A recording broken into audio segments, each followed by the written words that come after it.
Operation सिंदूर, भारत का पाकिस्तानी आतंक पर एक करारा हमला।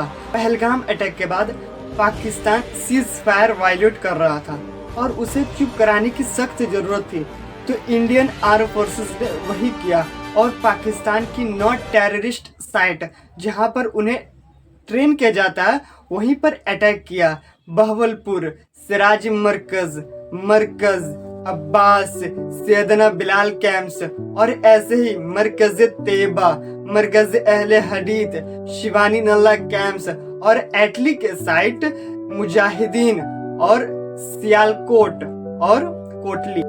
इंडियन आर्म फोर्सेस ने क्लियर कर दिया है कि उन्होंने कोई भी पाकिस्तानी फैसिलिटी को टारगेट नहीं किया और ना ही कोई सिविलियन को अटैक किया। उन्होंने अटैक सिर्फ आतंकवादी कैंप्स पर किया है। पाकिस्तान कंफ्यूज है। अगर वो कहे कि उन पर अटैक हुआ है तो उन्हें एडमिट करना होगा और अभी भी टेररिस्ट ऑर्गेनाइजेशन को यह सपोर्ट करता है और पनाह देता है। यानी अगर चुप बैठा तो भी इनकी बेइज्जती है। यानी दोनों तरफ से पाकिस्तानी आर्मी की लगी पड़ी है। कुछ दिनों से मैं सोच रहा था कि पहलगाम अटैक के बाद कोई एग्रेसिव एक्शन भारत क्यों नहीं ले रहा, तो उसके बाद स्टार्ट हुआ ऑपरेशन सिंदूर। 8 मई को यूएस के वाइस प्रेसिडेंट जेडी वेंस और फॉक्स न्यूज की जर्नलिस्ट मार्था मैकुलम के साथ एक इंटरव्यू करती है और इंटरव्यू में उनसे यूके यूएस डील और चाइना रशिया के बारे में पूछती है और पूछने के बाद एक समय में वो पूछती है कि आप डरे हुए नहीं हो, इंडिया पाकिस्तान के बीच में एक न्यूक्लियर वॉर हो सकता है। About the potential for nuclear war between India and Pakistan. You can't control these countries, though. Fundamentally, India has its gripes with Pakistan. Pakistan has responded to India.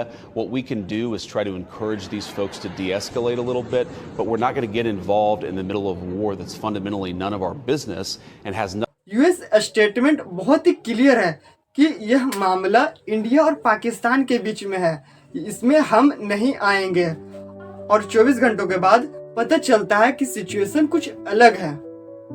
America के national security advisor Mark Rubio India और पाकिस्तान के leader के साथ phone पर है और JD Vance directly प्रधानमंत्री को कॉल करते हैं और डील को एक्सलेट करने के लिए कहते हैं। और इसके बाद 10 मई को देर रात 10 बजे CNN एक रिपोर्ट पब्लिश करती है। Vance called Indian Prime Minister to encourage talks after receiving alarming intelligence।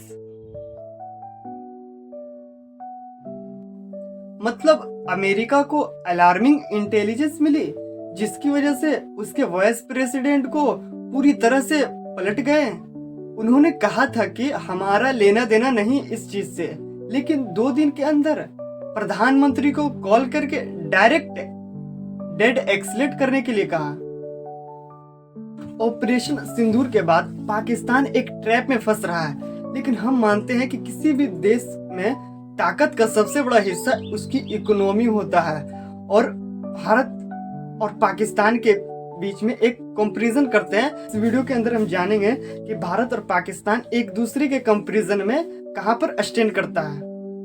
जब भी बात ताकत की आती है ना, तो सिर्फ मिलिट्री स्ट्रेंथ ही काफी नहीं, क्योंकि मिलिट्री को खड़ी करने के लिए और सोल्जर्स को पैसे देने के लिए, गन्स टैंक्स खरीदने के लिए पैसे लगते हैं और इसीलिए देश की ताकत का सबसे बड़ा हिस्सा इकोनॉमी होता है। भारत का नॉर्मल जीडीपी $3.9 ट्रिलियन है और वहीं पाकिस्तान की जीडीपी में $373 बिलियन है।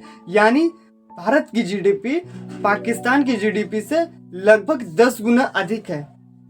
तो वीडियो का अंत करते हैं और मिलते हैं नेक्स्ट इंफॉर्मेशन वीडियो में।